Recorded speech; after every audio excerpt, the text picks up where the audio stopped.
Ok, j'y vais. Bonjour. Donc, je crois que Marie-Claude m'a présenté tout à l'heure. Je vais rééditer vaguement. Je vais présenter ta personne, parce que j'ai présenté ton action, mais D'accord. ta personne, puisque je ne te connais pas beaucoup. Ok. Donc, moi, je remplace Jean-Luc Collas, qui a eu un petit problème technique et physique, qui devait venir à Val-d'Rôme et présenter le 2 août, c'est-à-dire mardi prochain, cette démonstration. Donc, c'est comme ça que d'ailleurs que c'est inscrit sur le site de la SAF. Et puis, donc la semaine dernière, il m'appelle et il me demande si je peux pas, parce qu'il savait que je monterais. Donc je lui dis oui, il n'y a pas de problème. Et puis ce matin, il n'y avait pas de problème non plus. Je remplace au pied levé Hélène, je crois, qui devait faire un diaporama sur les insectes. C'est ça l'idée? Ok.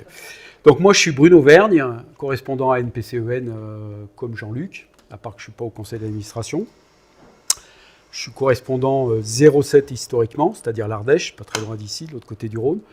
Et la Drôme de temps en temps, officiellement 07 et 26, on va dire.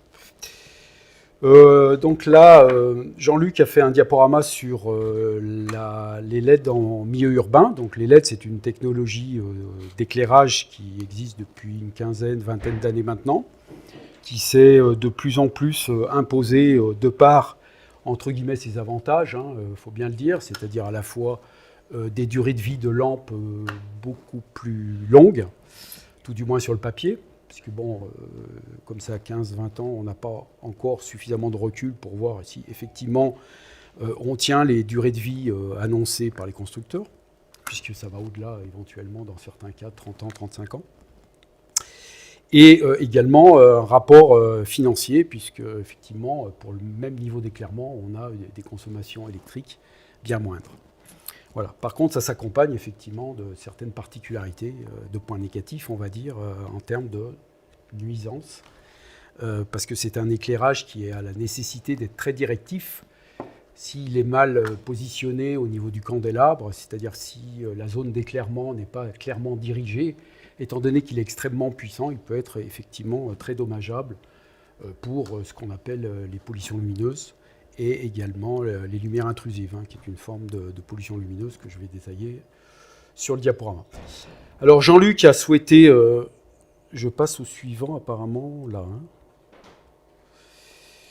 Donc Jean-Luc a souhaité diviser en 6 parties ce diaporama, c'est-à-dire qu'en fait, je vais vous parler de certains courriers qu'on a reçus des usagers sur le mail généraliste de la NPCEN.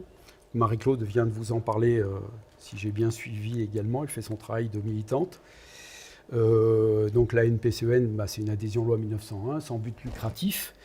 Et on a un site internet, on y reviendra, enfin j'y reviendrai à la fin du diaporama, et il y a la possibilité d'envoyer des mails lorsque les personnes sont gênées par éventuellement un éclairage trop directif, voilà, qui les gêne dans leur quotidien, soit dans les appartements, soit chez eux, en dehors de chez eux, etc. Donc, on a divisé en 6 parties le diaporama. Une partie de courrier qu'on a reçu des usagers. Il faut savoir que depuis que la LED est implantée, c'est quelque chose qui se généralise de plus en plus. On a de plus en plus souvent des courriers. Même moi, au niveau du 07 et du 26, j'ai effectivement ce genre de problématique qu'on n'avait pas dans les anciens systèmes d'éclairage, qu'on avait moins. Parce que, bon, après, ça dépend éventuellement des installateurs. Mais là, on est sur des puissances beaucoup plus élevées, donc des nuisances plus importantes. On verra également un point de vue des maires, les élus en fait, qui prennent les décisions d'éclairage au niveau de leur commune. Le point de vue des professionnels, c'est-à-dire en l'occurrence de ce qu'on appelle le syndicat de l'éclairage en France, puisqu'en France, c'est pas très compliqué l'éclairage. À peu près tous les départements ont un syndicat d'éclairage qui dépend du syndicat de l'AFE, de l'Association française de l'éclairage, qui chapeaute l'ensemble des syndicats de l'éclairage, qui, en principe, il y en a un par département. À ma connaissance, il y a une exception dans le Vaucluse, où il n'y a pas de syndicat de l'éclairage, mais quasiment tous les départements français ont un syndicat, qui est géré, là aussi, sous forme d'association, mais pas à but non lucratif, à but lucratif. Quatrième point, on verra le point de vue de l'ANSES. Donc l'ANSES, c'est l'Agence nationale de sécurité sanitaire de l'alimentation et de l'environnement et du travail, donc qui a émis des alertes concernant la technologie de la LED. Donc on y reviendra là-dessus, on verra leur point de vue. Ensuite, il y a quelques extraits au niveau des médias, sur la presse nationale, et le point de vue, bien sûr, de l'association, c'est-à-dire de la NPCEN. Voilà. Bon, je vais m'asseoir, ça ne vous dérange pas. Je ne prends pas de masque, hein, j'ai les distances réglementaires. Et puis en plus, je ne sais pas si vous allez bien me comprendre après. Donc la première partie, donc qu'en pensent les citoyens. Donc là, on vous a mis un extrait, je ne sais pas si vous arrivez à le lire, d'un courrier qu'on avait reçu. Ouais, c'est à peu près lisible. Donc voilà, ça c'est le type de document qu'on reçoit assez régulièrement avec des personnes qui sont éblouies par des éclairages qui sont mal orientés au niveau de ces fameuses LED et qui génèrent automatiquement beaucoup de nuisances. Alors là, on est en période de canicule, évidemment, c'est encore plus criard en période estivale puisqu'elles ne peuvent pas garder leur volet ouvert. Et donc faire des courants d'air, et elles sont obligées de s'enfermer chez elles pour ne pas avoir ces problèmes-là. C'est une lettre adressée à la NPCEN ou adressée à la municipalité? Alors celle-là, en l'occurrence, est reçue par la NPCEN. C'est dommage. Alors ça peut être être éventuellement les deux, voire plus, hein, c'est pas le problème. Nous, on récupère une partie des informations. Parce que la NPCEN, ça commence à être un petit peu connu. Donc les gens, quand ils ont des problèmes vis-à-vis de leur éclairage, bon, c'est vrai que dans une première démarche, ils vont contacter le conseil municipal parce qu'ils connaissent quelqu'un dans les petites agglomérations, tout du moins, ou après un courrier à la mairie si on voit que ça ne bouge pas. Mais très souvent, en parallèle, ils demandent entre guillemets, nos services pour savoir ce qu'ils peuvent faire. Donc là, le premier courrier, en fait, c'était du département de la Loire, si je ne dis pas de bêtises, la commune de Noailly. 800 habitants, hein, donc bon, ça touche des petites communes. Là, par contre, c'est la commune d'Ivry, donc ça, je ne connais pas trop, c'est 94, c'est en région parisienne, je suppose. 63 000 habitants, donc là, il y a un peu plus de monde, et c'est une problématique, je vous laisse un peu voir le texte, lié à l'implantation d'un éclairage sur une caserne. Alors la particularité de la caserne, en fait, c'est que comme ça travaille 24 heures sur 24, il n'y a pas cette obligation d'extinction à partir d'1h du matin. Donc le bâtiment reste éclairé toute la nuit, et là ça provoquait une nuisance importante sur des appartements qui sont dans un immeuble. Je crois qu'on va voir les diapositives après. Donc voilà, ça c'est la personne qui rentre chez elle et qui s'aperçoit qu'effectivement, dans son studio, elle ne peut pas éviter un éclairage... bien qu'elle habite en étage en plus, hein, puisque vous allez voir, je crois qu'elle a envoyé des photos à la NPCEN, c'est pas mal, puisque ça éclaire sur plusieurs niveaux. Ouais, puis avec les fenêtres, ça reflète.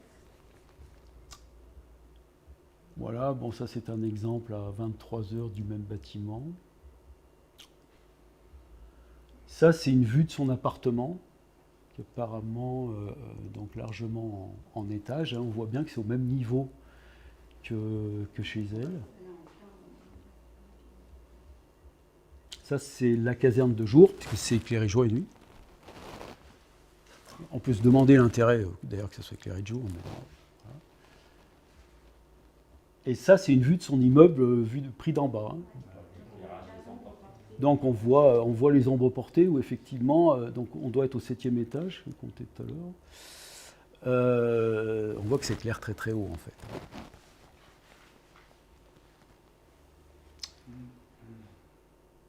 Là, c'est un autre exemple de gêne. Ça, c'était sur la commune de Bougival. Je ne sais pas si c'est... Ouais, voilà. Ça, c'est dans le courrier. Alors, Bougival, c'est dans le 78, 9000 habitants. Donc, une personne qui habite à côté d'un bois. Et en fait, qui, effectivement, est embêtée par ces éclairages surpuissants. On parle de Mirador, apparemment sans extinction la nuit. Là, la personne, elle a bougé, puisque apparemment, elle a envoyé un courrier au syndic de l'immeuble, et elle n'a pas eu de réponse.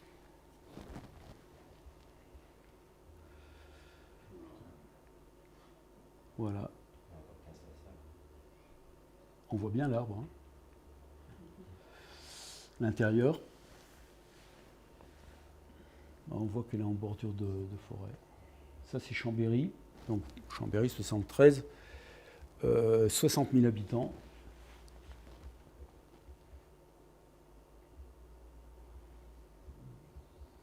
Voilà, donc il dénonce à peu près systématiquement le fait que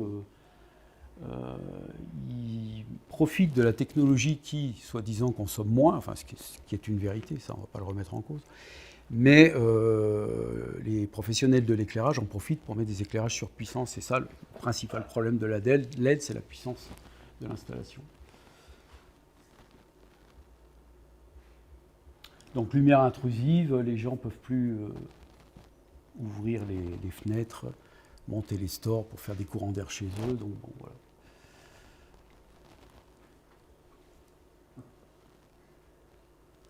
C'est des vecteurs de verre qui sont signalés. Mais la lumière intrusive, c'est interdit en principe. Ouais, c'est assez facile à prouver, mais bon, après, par la suite, c'est un peu compliqué.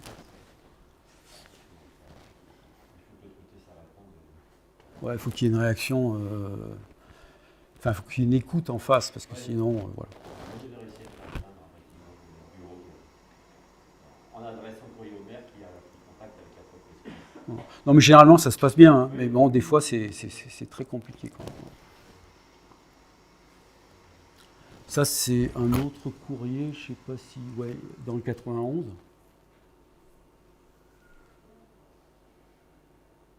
Bon, là, il nous a carrément cité dans le courrier pour nous contacter sur la problématique.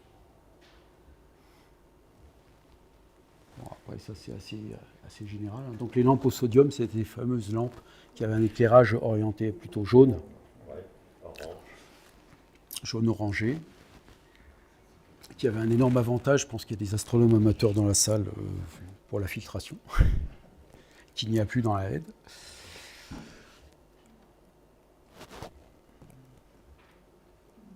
Monsieur Grelier, c'est un correspondant de 91.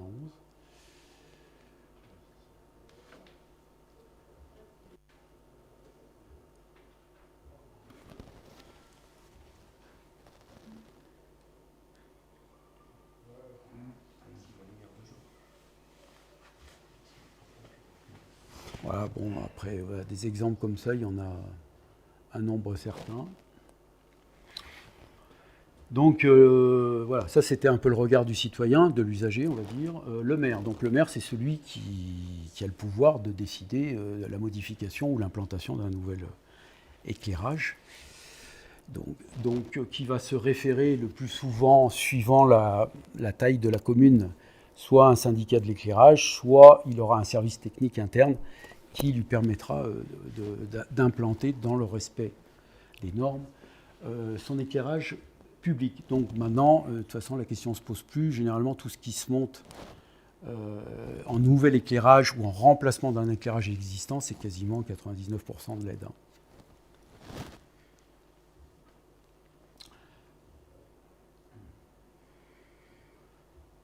Alors le paradoxe, c'est qu'en fait, là, tel que c'est décrit dans le courrier, on arrive à une diminution de consommation de 22%, alors qu'en fait, on pourrait théoriquement atteindre largement 50% si on respectait le même niveau d'éclairement qu'on avait auparavant. Et je ne parle pas de l'extinction en milieu de nuit, évidemment, hein. C'est encore autre chose. Sur les économies potentielles. Là, c'était un exemple donc à Pantin.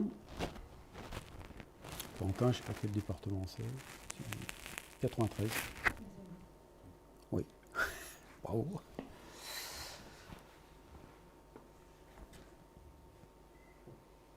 Voilà. En fait, les maires sont assez fiers de ce qu'ils réalisent, parce que bon, eux, ils ont l'impression de réaliser entre guillemets des économies, tout du moins à l'époque, parce que là, on n'était encore pas tout à fait sur des logiques actuelles d'augmentation du prix du kilowatt, puisque ça va relativement très vite pour les communes, parce que faut savoir que le prix du kilowatt pour les communes, c'est pas le même que le prix du kilowatt pour les particuliers. C'est pas la même indexation, hein. Donc autant pour les particuliers, ça a fortement augmenté, mais de manière limitative, autant pour les communes, on est sur une exponentialité des tarifs actuellement, hein.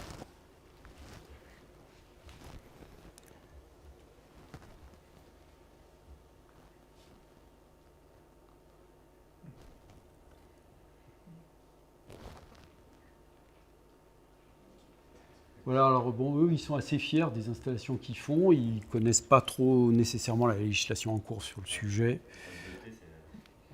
Bien que d'ailleurs qu'ils soient en première ligne lorsqu'il y a un mécontentement de la population, puisqu'ils reçoivent les courriers. Donc après, ils se retournent éventuellement vers les professionnels. Là, c'est un port, donc Morlaix, c'est dans le Finistère, hein, si je ne dis pas de bêtises. Ouais, 15 000 habitants. Oui, je crois que c'est un port ou une zone industrielle, je ne me rappelle plus. Donc là, il y a un suréclairage hyper puissant. Évidemment, ça travaille 24 heures sur 24 aussi, donc il n'y a pas d'extinction la nuit. Mais bon, je pense qu'ils doivent arriver à voir ce qu'ils font, vu le niveau d'intensité de cet éclairage. Pôle d'échange multimodal.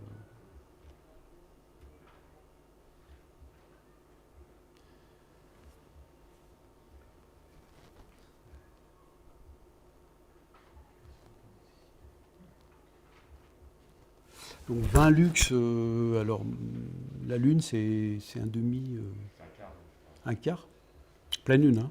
Ouais, pleine lune c'est 0,25 lux, le soleil c'est 100 000 lux. Voilà. Donc bon, et on peut lire le journal par pleine lune quand même. Pleine lune c'est limite, mais bon, 20 lux c'est 100 fois plus. 20 lux c'est pas mal, quoi, voilà, proportionnellement pour Et des... bon, 20 lux, si ce n'était que 20 lux. Oui.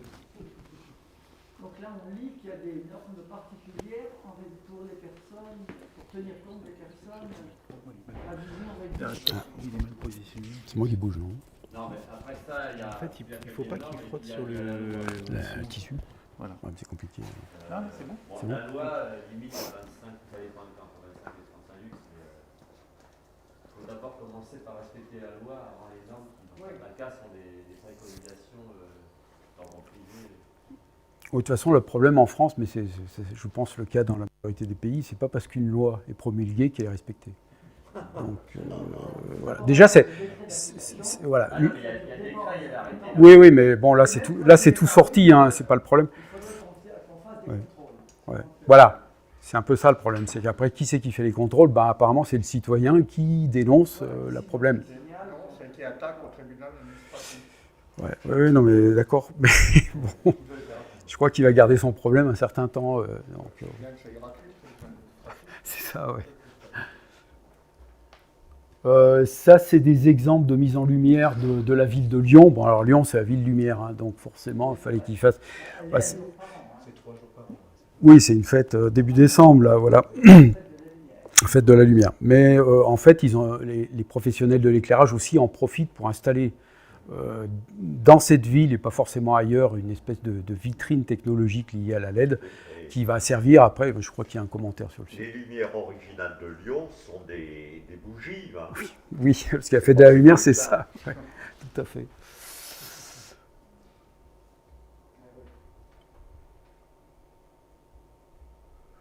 Voilà, il y a même une référence à l'ère glaciaire, hein, donc ils vont chercher loin dans leur imaginaire quand même, de ce côté-là. Hein. En plus, là, on est sur des exemples d'éclairage de lumière bleue.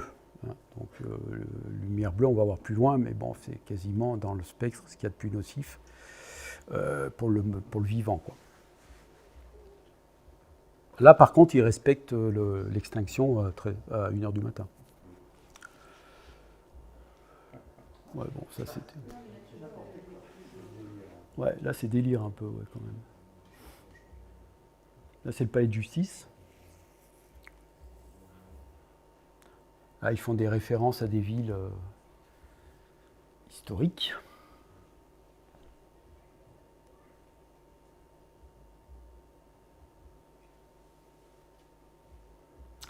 Donc maintenant, le point de vue des professionnels de l'éclairage, donc les syndicats et les associations affiliées aux syndicats. Donc là, Jean-Luc avait a développé sur un article qui est paru dans le Figaro, qui mettait en fait, donc en 2015, qui mettait en garde les éclairages justement de type LED qui rayonnaient énormément dans le bleu. Le journal ne faisait que de se référer au rapport de l'ANSES de l'époque, enfin qui date de 2010, mais bon, qui n'était pas très ancien par rapport à cette date-là. Et apparemment, ils sont montés au créneau pour dénoncer que les journalistes ne faisaient pas leur travail, quoi. Donc bon, on va développer un petit peu derrière.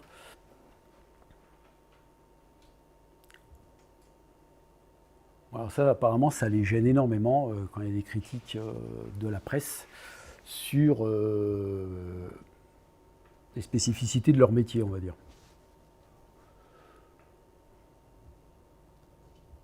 Voilà, donc là, eux, ils dénonçaient en fait la lumière bleue. Alors ils disent que, je parle toujours donc au nom des syndicats de l'éclairage, ils disent que c'est faux, puisque même le soleil émet de la lumière bleue. Bon, ça, on va voir plus loin que dans le spectre, c'est pas faux, mais bon.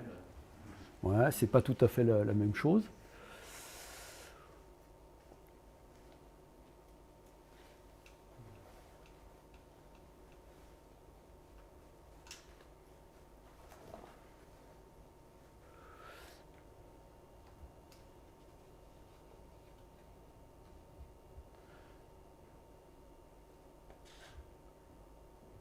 Voilà, alors ce qui est marrant, c'est que dans le 1, ils disent qu'il n'y a pas de danger sur la lumière bleue, puis après dans le 3, ils vous disent ouais, on va essayer de limiter la lumière bleue. Donc ils se contredisent à quelque part dans l'article, quoi.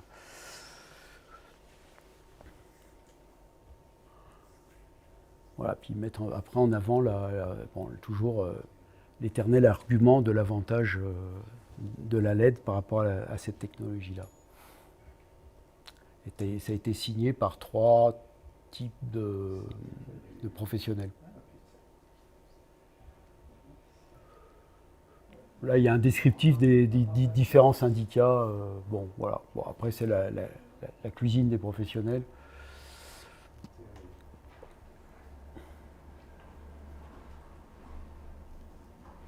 Alors, il faut savoir qu'il y a quand même un très très fort monopole du syndicat de l'éclairage en France, hein, puisque bon, on voit que ça atteint des proportions, 80% des lampes vendues en France, ça passe par eux. Toutes les normes passent par eux. Alors l'ANPCM, dans son temps, avait voulu faire partie des normes, des commissions qui décident des normes AFNOR. Je ne sais pas si vous avez su cette histoire il y a déjà une dizaine d'années maintenant. Puis ils ont fini par claquer la porte parce qu'en fait, il y avait un consensus entre les fabricants et les syndicats pour faire passer leur sauce. Et le monde environnemental n'avait pas pu faire valoir des arguments, surtout à l'époque en plus. Bon, on en parle de plus en plus de l'environnement, mais il y a 15-20 ans... Quand j'étais à la discussion au ministère sur les... C'était à l'époque où je connais l'environnement, et avant qu'il ait arrêté tout ça... Alors, après coup, j'ai compris que c'était des bons lobbyistes qui étaient présents à chacune des réunions, quoi. Ouais, c'est ça, c'est tout à fait ça. Pour, voilà. Non, mais il y a 3-4 fabricants en Europe, donc ils se partagent la galette, quoi. Et la galette est intéressante parce que ça rapporte, on va dire. Et là, c'était la troisième signataire du document qui s'appelait Cluster Lumière. Voilà. Donc l'ANSES, c'est donc le... Excusez-moi, parce que moi, à chaque fois, j'oublie ce que ça veut dire, l'ANSES. Donc Agence nationale de sécurité sanitaire de l'alimentation et de l'environnement et du travail. Donc l'ANSES avait sorti par 2 fois, mais je pense que là, on doit parler de celui de 2010, un dossier de presse qui mettait en garde justement la dangerosité de cet éclairage bleu, qui était énormément présent dans les premières LED installées de 2000 à 2010, même après évidemment. Maintenant, la technologie commence à évoluer et on va vers des éclairages plus chauds, y compris dans la LED. On n'est pas encore sur de la LED ambrée, qui faisait partie dans les étiquettes environnementales de la NPCEN des bons choix, hein, puisque je crois qu'on avait mis du B. Vous savez, les étiquettes environnementales, c'est A, B, C, D, etc. pour la qualité de la lumière. Et la LED ambrée, dans les analyses qu'avait fait Nicolas Bessolas à l'époque, elle était classée en B.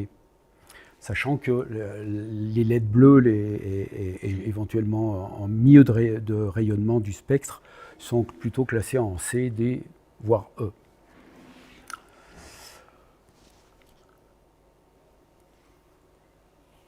Alors la lumière bleue, c'est vraiment quelque chose qui gêne énormément le vivant. Il faut savoir que, effectivement,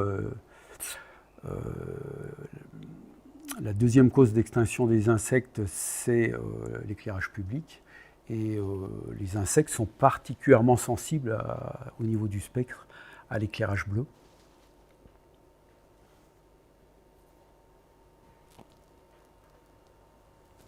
Alors, également pour la santé humaine, où effectivement il y a des problématiques. Je pense que les ophtalmologistes vont avoir de belles années devant eux, compte tenu que ces éclairages bleus ont été aussi implantés dans les maisons, pas que dans l'éclairage public.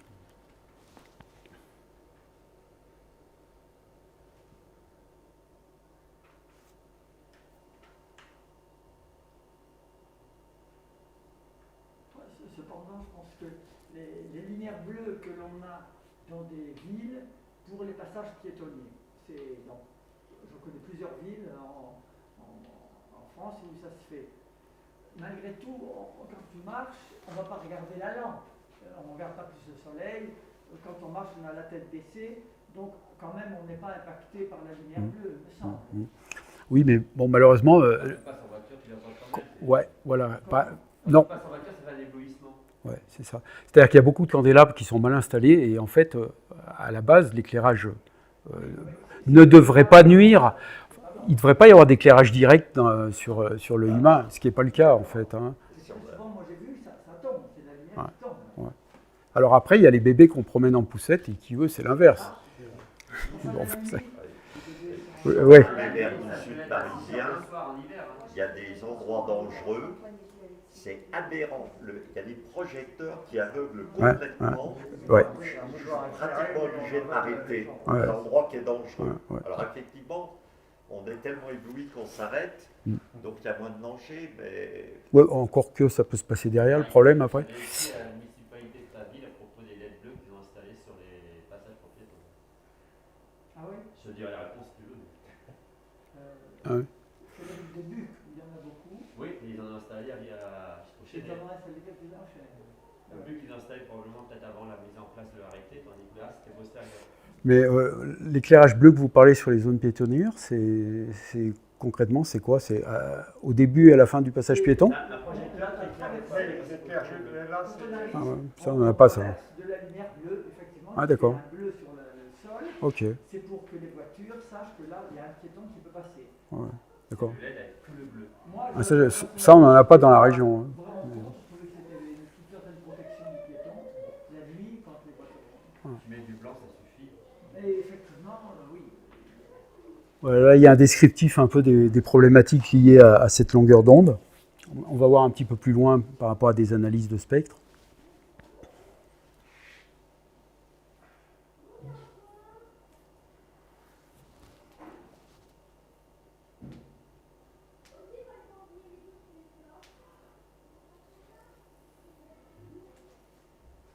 Les enfants, oui, c'est vrai, c'est bon. La population sensible.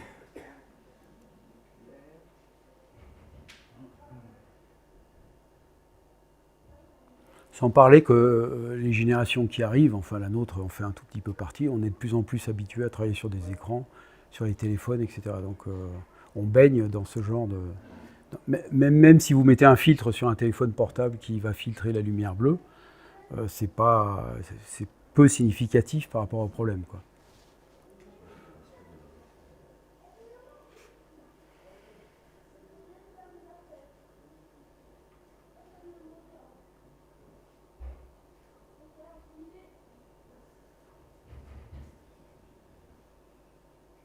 Ça, on l'a déjà vu, là, non?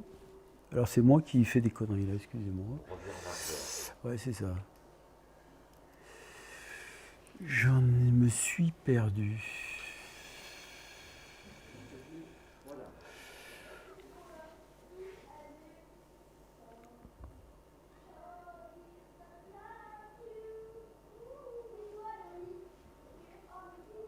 Voilà, donc toujours ces problématiques de suréclairage. Voilà, donc là, Jean-Luc, il a illustré par un spectre du soleil. On voit que la lumière bleue, certes, elle est présente, mais elle n'est pas significative. Et là, il a mis un spectre d'une LED en lumière blanche, où on voit très nettement la pointe du bleu à gauche. Hein. Donc on n'est pas du tout sur le même modèle que l'éclairage du soleil, l'éclairage naturel. Donc là, comme je vous disais tout à l'heure, on progresse aussi sur l'utilisation des LED et on va faire des LED dites de plus en plus chaudes. Alors paradoxalement, on baisse dans l'unité de mesure de la lampe, puisque plus le chiffre est faible, plus la lumière est chaude. Voilà, on parle comme ça. Hein. Ça doit arranger les fabricants là, de remplacer toutes les LED bleues par des LED. Ah ben c'est un business, oui, ouais, quand même.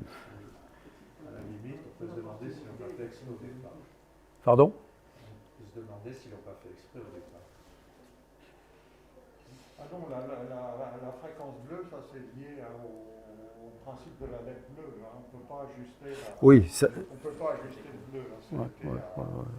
Oui, c'est dans la technologie même de la LED qu'on ne savait pas faire. D'ailleurs, les LED de plus en plus chaudes, en fait, c'est simplement des espèces de filtres qu'ils mettent devant, mais la lumière émissive, c'est toujours du bleu. C'est toujours la même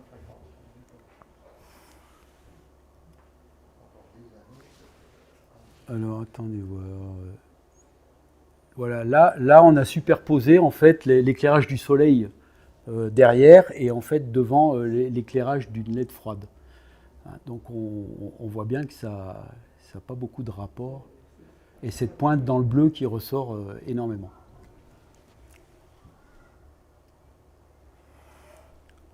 Alors au niveau du bleu, donc il y a, alors moi je ne suis pas un technicien, physicien, etc., hein, mais apparemment lorsque ça rayonne dans le 435 en longueur d'onde, c'est ce qu'on appelle la lumière nocive. Donc en théorie, l'œil humain il est fait pour se fermer automatiquement, c'est-à-dire ce qu'on appelle l'éblouissement à 480. D'accord ? Et on voit que donc il y a des LED qui émettent sur du 435. Quoi. Ce que je vous disais tout à l'heure, ça va faire le bonheur des ophtalmos, tout ça. Donc voilà pour l'aspect de l'ANSES. Et là maintenant le chapitre au niveau du point de vue dans la presse. Donc là je pense que c'est au-dessus de Grenoble, ou tout du moins c'est dans ce secteur.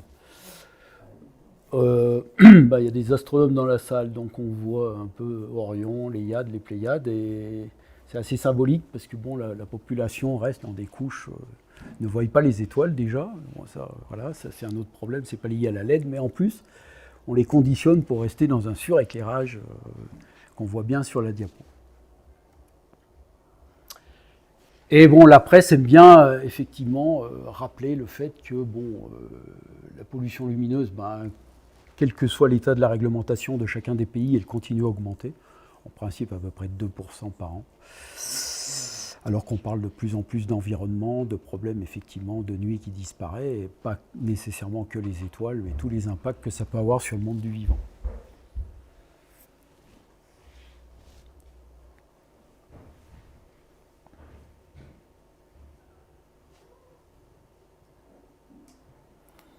Et puis ça fait des rappels à effectivement toutes les nuisances, quel que soit le type de population du vivant. De toute façon, ça touche des insectes à l'homme et tout ce qu'il y a au milieu.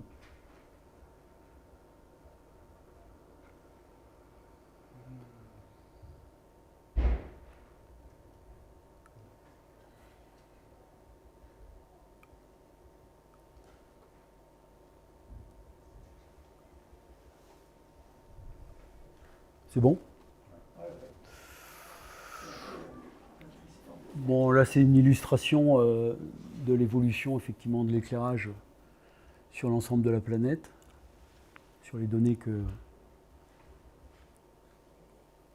ont été transmises ou pas par certains pays en images satellites. Donc, on ne va pas vers le meilleur. Effectivement, la nuit, globalement, la nuit disparaît. Ouais, ça, c'était aussi un article relativement récent qui dénonçait ces aspects de disparition de la nuit.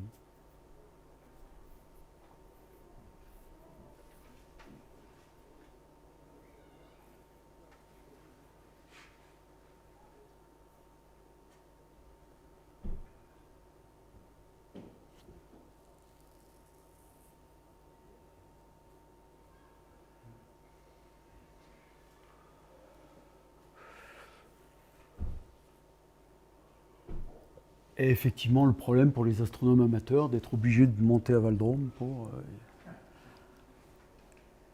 Val-d'Rôme étant quand même pas mal préservé. Hier soir, SQM de 21,8, non? J'ai eu 21,7 au début. Ah. Ce qui est pas mal en France, je pense. Enfin, en Europe de l'Ouest, maintenant, il n'y a plus de Bortol 2, je crois que ça n'existe plus. On n'est plus que sur du Bortol 3. C'est une autre échelle américaine d'intensité lumineuse. Donc, pour retrouver un ciel tel que l'ont connu nos grands-parents, il ne faut pas rester en Europe, quoi. Une exception près, c'est les Canaries. Ils ont l'air de dire que les LED sont recyclables. Oui, alors en théorie, après, moi je ne connais pas les détails techniques sur est-ce que c'est bien organisé, etc. Mais à la base, c'était dans les obligations des constructeurs de prévoir les recyclages de leurs lampes, malgré les difficultés techniques qu'ils peuvent rencontrer pour le faire, par contre. Puisqu'il y a l'utilisation de terres rares dans la LED et que, bon, voilà, par définition, il fallait faire le maximum pour essayer de récupérer la matière. Ceci dit, on n'a pas encore énormément de recul, puisqu'il y a des durées de vie relativement longues par rapport à l'ensemble du parc mondial installé.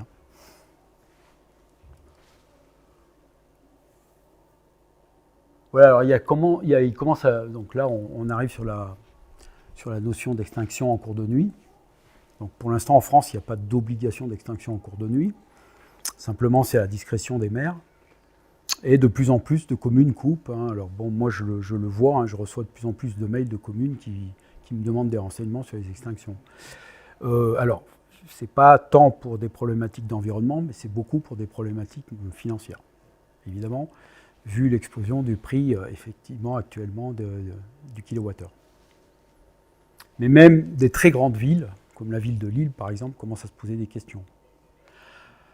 À ma connaissance, en France, la plus grande commune qui éteint, c'était... Alors, je ne sais pas si elle a été battue, c'était Saumur. Ouais. C'est laquelle? Saumur, qui a 35 000 habitants. Ça fait très longtemps que... Il y avait Jean-Paul Bull. Correspondant? Paul Bull. Paul. Il s'en est beaucoup occupé. Ouais, Prédécesseur c'est ça.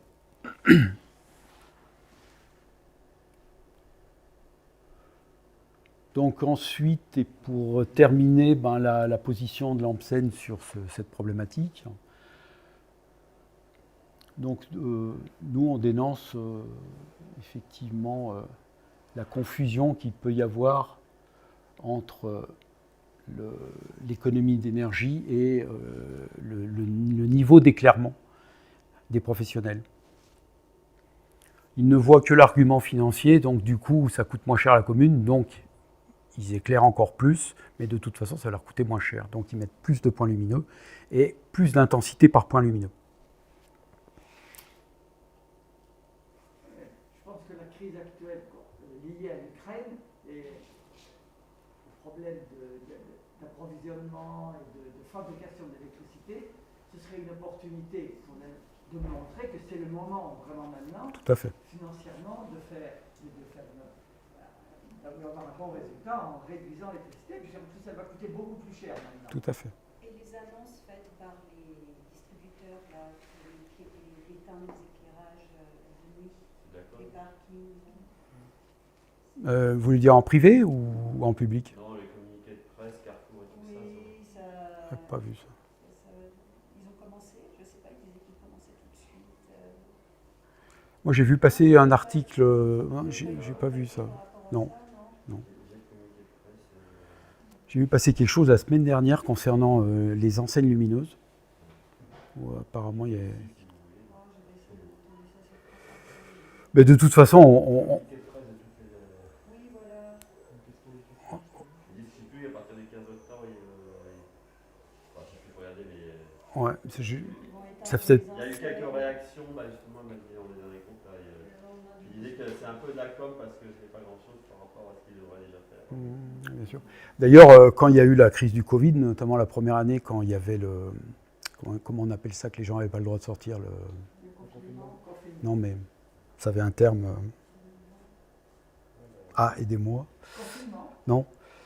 Non, c'est pas confinement. C'est pas la loi martiale, c'est au milieu, là. Le couvre-feu, merci. Quand il y avait les lois du couvre-feu, donc on n'avait pas le droit de sortir, il y a très peu de communes en France qui ont coupé leur éclairage à 21h30. À quoi ça servait de garder un éclairage puisque les gens n'avaient pas le droit de sortir? Déjà, c'est pas évident à faire si c'est pas prévu. Hein. Oui, mais bon, maintenant, avec la technologie LED, généralement, c'est relativement facile. Oui. Si ils peuvent, c'est un peu plus compliqué. Ils sont obligés de faire un peu le tour. Ah oui, mais à ce moment-là, on revient au système où on allumait les non, sans exagérer, c'est pas un par un, mais bon, effectivement, c'est quartier par quartier. Un par un parce que c'est alimenté par le secteur. Oui, parce que chaque îlot est indépendant. Il y a un compteur et puis il y a un distributeur qui alimente. Mais souvent, l'implantation des LED dans les communes qui n'en avaient pas, ils en ont profité aussi pour centraliser l'éclairage sur l'ensemble de la commune. Oui, mais souvent, pour le réseau, ils se raccordent à différents points. Après, c'est quand ils pouvaient le faire, parce que techniquement, effectivement, des fois, c'est un peu compliqué de tout centraliser, ça, quoi. Mais, je ne sais plus où j'en étais. Ouais, donc ça, on était sur le... Attendez, je me trompe de bouton.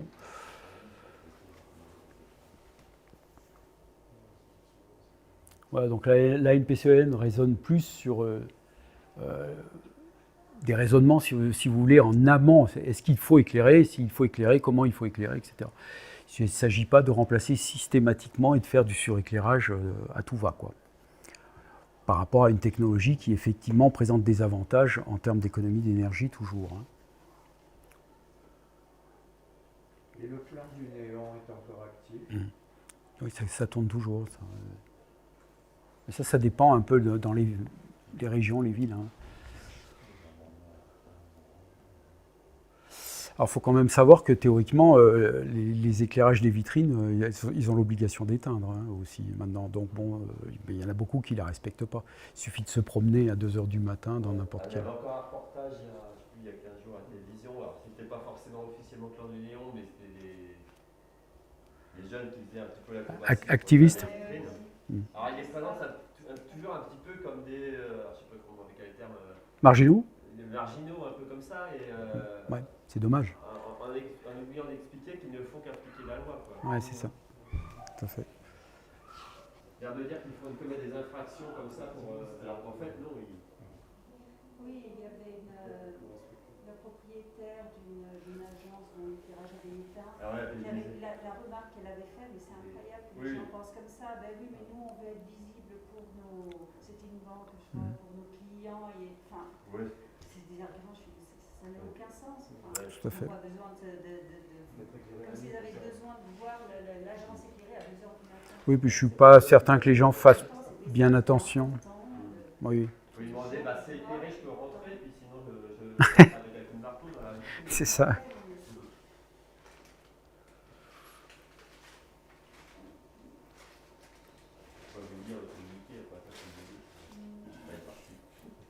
Voilà, alors après, la NPCEN, notamment avec l'impulsion de Anne-Marie Ducroux, a beaucoup travaillé sur les législations et l'évolution de la législation, puisqu'en France, il n'y avait quasiment aucun texte sur la pollution lumineuse. Les professionnels de l'éclairage, d'ailleurs, n'appelaient pas ça de la pollution lumineuse, ils appelaient ça des nuisances lumineuses. Ils avaient édité des documents, alors ça, c'était avant les années 2000, sur le sujet. Et grâce à l'association, le terme pollution lumineuse est rentré dans les textes de loi. Et à partir de là, il y a eu tout un développement en 2010, en 2017, 2018, sur des textes qui sont repris sur le site de la NPCEN. Donc je crois que Jean-Luc vous a fait des extraits. Voilà, nous y sommes. Donc là, sur la page en accès public, hein, pas obligatoirement en étant adhérent de la NPCEN, vous avez accès aux informations concernant la réglementation actuelle en France, qui est très évolutive, hein, puisque ça va, je pense, encore énormément bouger. Sur l'éclairage public, ou privé d'ailleurs, commercial en tout cas. La revue l'astronomie, qui est tout à fait associé au travail de NPCEN. Régulièrement, chaque année, on fait un article où on publie fait le point sur les lois et sur les la réglementation. actions menées par l'NPCEN, en particulier les villages étoilés. C'est ça, tout à fait. La population, la SAF relaie auprès de ses lecteurs, de ses abonnés, relaie les informations de la NPCEN. Alors, Ville et Villages Étoilés, en fait, c'est un concours organisé depuis, alors maintenant, je dirais une quinzaine d'années en France, sur un peu le même modèle que Ville et Villages Fleuris, et où les communes participent maintenant en remplissant un questionnaire en ligne, relativement, alors assez technique, mais bon, les informations, ils peuvent les avoir par le syndicat de l'énergie, et en fait qui labellise de zéro, puisqu'il y a la possibilité d'avoir concouru, mais de ne pas être élu, donc de ne pas avoir d'étoiles, jusqu'à 5 étoiles, je crois. C'est ça, hein, Nicolas? 5 étoiles le maximum? 5 étoiles. Ouais, je crois que c'est 5 étoiles. La deuxième chose, c'est que l'éclairage des autoroutes a pratiquement disparu. Il n'y en a jamais eu beaucoup. Si, mais il y en avait un. En France, il y avait oui. Il a disparu pour une raison bien simple. Il y a des gens qui ont volé les câbles. Ah oui, il y a eu ça. Mais ils ont été remplacés dans un premier temps, mais après... Ils n'ont pas voulu remplacer, puis ils se sont aperçus qu'il y avait moins d'accidents quand il n'y avait pas d'éclairage. Parce que du coup, les gens roulaient un peu moins vite. Alors ça, je ne sais plus si c'est... Quand ça dépend de la commune, mais la partie nationale, elle n'est pas éclairée. J'ai pas l'impression que ça baisse beaucoup en Belgique, qui est le pays référence en éclairage de l'autoroute. Hein. Mais oui, effectivement, en France, ouais, c'est énorme, énorme. Tout à fait. Alors, il y a autre chose qui joue, c'est que même la guerre, avant, on éteignait tout l'éclairage public. Mais maintenant, avec les méthodes modernes, on ne s'occupe plus de ça. Ouais. Bah si. Ah bah, je me souviens des... On éteignait autrefois. Ah ben, pendant la guerre de 40, oui, bah, à cause des... Parce que les par rapport au bombardement. Il y avait un couvre-feu, les voitures avaient des espèces de caches sur les lampes, Ouais, c'est ça. sur les ampoules.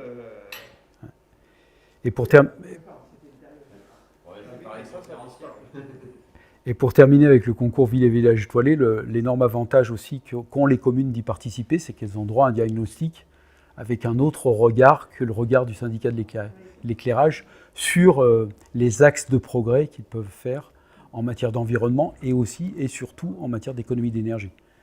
Puisque bon, là, on l'a vu, la pollution lumineuse continue à augmenter, malgré le fait qu'on utilise une technologie théoriquement moins consommatrice d'électricité, et donc du coup on en profite pour mettre une notion de suréclairage qui crée encore plus de pollution. Donc là, c'est les communes qui veulent s'engager dans une démarche environnementale qui participent plutôt à ce concours qui a de plus en plus de succès, puisqu'il y a de plus en plus de communes qui y participent. Voilà, donc là c'est toujours dans le descriptif des différents textes de loi. Les choses ont commencé à bouger en France avec l'année mondiale de l'astronomie. En gros, c'était en 2009, pardon. C'était le gouvernement Sarkozy, si mes souvenirs sont bons, et avec le Grenelle de l'environnement. Oui, le Grenelle de l'environnement et Nathalie Kosciusko-Morizet. Ouais. Voilà. Alors, il y avait eu quelques tentatives de députés, dont Nathalie Kosciusko-Morizet et un député des Alpes-Maritimes, mais je ne sais plus son nom, qui avait essayé de faire passer des textes de loi à l'Assemblée nationale, mais c'était classé sans suite. Et grâce à l'année mondiale de l'astronomie, là, ça a commencé à brasser au niveau de la presse, etc. Il y a eu du lobbying environnemental, on va dire, qui s'est créé à ce moment-là, en France pour la première fois. Et bon, il y a eu effectivement, après, une écoute des différents gouvernements. Et une fois que le processus est engagé, bon, voilà, généralement, ça se poursuit. Malheureusement, il y a encore beaucoup de travail à faire.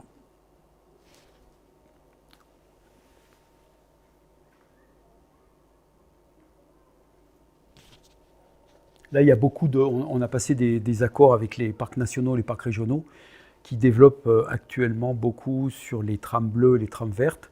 Et on en a profité pour introduire la notion de tram noir, tram nocturne. Et on le retrouve de plus en plus souvent dans les chartes des PNR en France. D'ailleurs, le mot pollution lumineuse ici est remplacé par nuisance lumineuse. Ouais, des fois, ouais. Ça, c'est le lobbying des éclairagistes qui ne voulaient pas. Ouais, ils sont quand même toujours bien présents. Hein.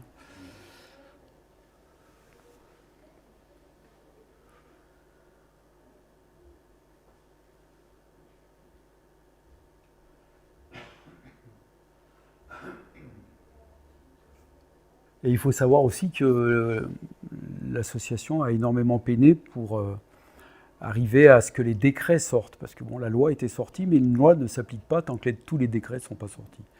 Et là, je ne sais pas combien il s'est écoulé d'années entre la promulgation de la loi et les décrets. Ça a été assez compliqué et une bataille de tous les instants d'Anne-Marie. Hein. Il y avait l'obligation, je crois que toute loi, au moins 7-10 ans après, oui. Doit obligatoirement avoir un arrêté d'application. Oui. Oui, donc du coup, ça a été dénoncé devant une commission européenne, je crois, et là, du coup, le gouvernement français a réagi. Voilà, et donc je reprends ces faits. Voilà, s'il y en a qui ne sont pas adhérents, n'hésitez pas, c'est une association en 1901, reconnue d'utilité publique, et à ce titre, vous avez droit à une réduction. C'est pas un crédit d'impôt, c'est une réduction de 2/3 sur le montant de la cotisation. Si tu as avec toi des documents, j'ai pas. On peut les mettre dans la salle du bureau. Là. Ouais, malheureusement, j'ai pas, parce que bon, maintenant les inscriptions, c'est beaucoup en ligne et. Ouais, lui, il a le stock avec lui. Ouais. J'ai pas, voilà. En tout cas, vous prenez sur internet, vous mettez ANP7, vous savez tout. Voilà, il faut aller là et je crois qu'on adhère. Alors, on ne voit pas très bien sur la diapo, et pourtant, pas nécessairement net.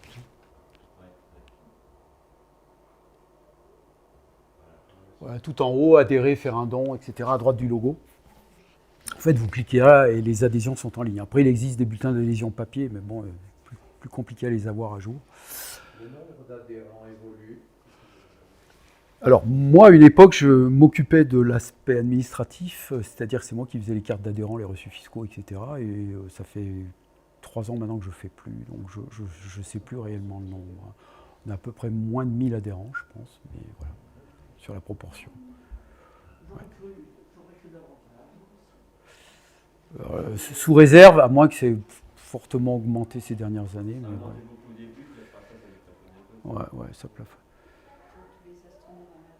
Alors après, si on tient compte du fait qu'il y a beaucoup d'associations, il y a même des communes qui sont adhérents par le concours Ville et Village étoilé, on encourage très fortement les communes, vu les économies qu'on leur fait faire, d'adhérer quand même à la NPCEN. Donc là, après, si on intègre l'ensemble des membres de l'association, etc., les communes, etc., ça dépasse certainement le nombre que je vous ai donné. Mais en adhésion individuelle particulière, voilà, on est plutôt sur 800, ouais, je pense. Au sujet de l'extinction nocturne, est-ce qu'il y a beaucoup de retours négatifs ? Il y en a de temps en temps, il y en a surtout au changement de conseil municipal. Moi, je connais une commune en Ardèche qui était la première commune du département à éteindre la nuit. Quand il y a eu le changement de conseil, la première mesure qui a été prise du nouveau conseil, c'est de rallumer. Alors que c'était éteint depuis 3-4 ans, il y a 180 habitants. Voilà. Et ils passent leur temps entre 1h du matin et 5h du matin à se promener dans les rues. Ils font pisser les chiens, ou je sais pas, oui, peut-être. Je vous en prie. J'ai noté qu'il y avait une différence de tarif électrique entre particuliers et municipalités. Ouais. Mais dans quel sens, s'il vous plaît ? C'est beaucoup plus cher pour les communes que pour les particuliers, puisque au niveau des particuliers, il y a des textes qui limitent, sinon on serait sur des proportions beaucoup plus élevées actuellement. Je crois que c'est 40% chez les particuliers, et pour les professionnels, enfin pour les communes, on est au-delà des 70% maintenant. Je vous pose la question parce que moi j'ai une voiture électrique et je charge, la commune m'offre des bornes depuis 4 ans. Je ne sais pas si ça durera longtemps. Et donc ça veut dire que je récupère vraiment une partie de mes impôts locaux. Donc ça sera quelque part, oui. Puisque la commune paye le kilowattheure des bornes plus cher que moi. Tout à fait. Et c'est pas terminé l'augmentation de l'éclairage du kilowatt apparemment. On n'en est qu'au début. Voilà. Pardon ? Pardon ? Non, je dis, c'est la fin, parce que j'avais des questions. C'est la fin. Je crois que c'est la fin. Ouais, ben voilà, on parle de la cotisation. Donc 2/3 déductible des impôts. On en a parlé.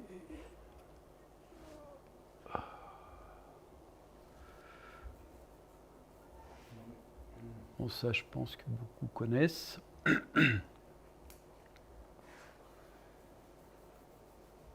Alors à l'époque, ça s'appelait pas la NPC. Ouais, je crois qu'on en parle dans la diapo. Ouais, on a récupéré un E pour environnement en 2010. Voilà. Donc on a un site internet qui est très bien fait. Oui. Enfin, les professionnels étaient déjà gênés aussi. Hein, ouais. Parce que moi, j'ai retrouvé des textes dans la revue de la SAF, mais qui sont très très vieux, où on parlait déjà des professionnels de l'éclairage. Je ne sais pas si c'était pas à l'Observatoire de Paris, où en préface du bulletin de la SAF, il y avait un professionnel qui s'exprimait et il parlait de pollution lumineuse. Mais c'est vieux. Hein. Ça doit dire au moins 40 ans, 30 ans. Oui. Voilà, je crois qu'on est au bout. Merci. Ouais. Merci. Voilà. Je voulais demander pour mes voisins, je peux trouver les arguments sur le site. Oui. Quand je vais aller les voir, je peux. Est-ce que vous avez un problème là-dessus? Non, mais dernièrement, ils ont installé un éclairage LED intégré dans leur terrasse et ça éclaire en bleu, donc toute leur façade est ok. bleue. D'accord. Donc ça fait peut-être un mois. Ok. Donc vous avez une nuisance de ce côté-là? Non, c'est Philippe quand il a vu ça. Alors là, il laisse peut-être pas éclairer tout. Non, il laisse pas éclairer toute la nuit. Même si ça coûte moins cher, on va dire. C'est vrai qu'on a envie de sensibiliser les gens, on voit tellement d'agressions qui sont faites. Des interrégions. Nord-Isère. C'est-à-dire, vous êtes contacté le correspondant régional de l'NPCEN dans cette région, il vous aidera peut-être justement à étudier la situation. Après, c'est aussi une question de voisinage. Il faut aussi. C'est sûrement plus compliqué entre privé et privé. Hein. Ouais. Ça, je pense. J'ai eu le même problème. Je me suis rendu chez le voisin qui a Ouais. des LED 9 mètres qui m'envoie toute la lumière dans le jardin. Ah ouais. Lumière blanc, enfin bleu. Ouais, entre autres. Très puissante. 300 watts, 2 projecteurs. Alors, moi j'avais une question, alors, en partie pour répondre aussi à votre question et qui fâche certainement au niveau de la LPCEN. Parce que comme je disais, je suis plus avec qui, à l'Observatoire de Paris, il y a une action incitative pluriannuelle maintenant qui intègre les problèmes de pollution lumineuse et puis pollution satellitaire. Quoi.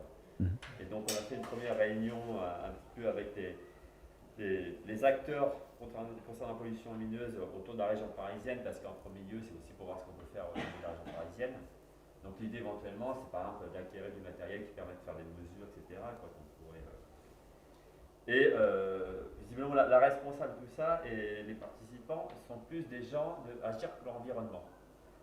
Et je sais que quand on leur parle de la NPCEN, il semblerait qu'il n'y ait pas des synergies très cordiales, ou j'en sais rien, je ne sais pas quel est ton aperçu. Moi, tu sais, je suis correspondant au fin fond de la province. Oui. Je ne sais pas trop au niveau du CA, tout ça, comment les choses... Parce qu'ils sont en train de reprendre un peu les choses. Et là, donc Agir pour l'environnement, ils sont surtout à l'initiative du jour de la nuit, la manifestation qui a lieu donc cette année, c'est le 5 octobre. Donc il y avait plein d'actions partout pour inciter les mairies à éteindre, pour faire découvrir les ciels, les étoiles, et la faune aussi, d'où tout l'impact. Et ils ont sorti une plaquette justement à propos des intrusions lumineuses. Quoi. Si vous allez sur leur site web, alors je suis désolé, je vais faire tout pour Agir pour l'environnement, il y a toute une plaquette qui explique est-ce que vous avez une lumière intrusive ou pas en face de chez vous, et éventuellement il y a un petit guide et un peu pour faire des actions. Quoi. Où peut-on trouver cette plaquette? C'est sur le site. Ils ont un truc en 3-4 pages qui explique. Je crois qu'ils avaient édité aussi un document papier qu'on trouvait à différents endroits. Sur ce que tu dis là, ça me parle. Moi non plus. Il y avait leurs 3 représentants qui étaient là. Quoi, donc, là c'est aussi parce qu'on veut faire des actions culturelles et profiter. Alors je pense que la NPCN aussi quand même soutient l'action, hein, ils font partie des soutiens officiels, mais Je sais pas. Ils font leurs choses, ils font des choses aussi dans le même objectif. Peut-être que la NPCN est plus portée sur la partie législative et eux sur la partie action sur le terrain. Quoi, mais Alors, je sais pas. oui, c'est peut-être un... C'est enregistré là? Hein Oui, on va couper. Une question. oui, non, je termine avec Ouais. Nicolas.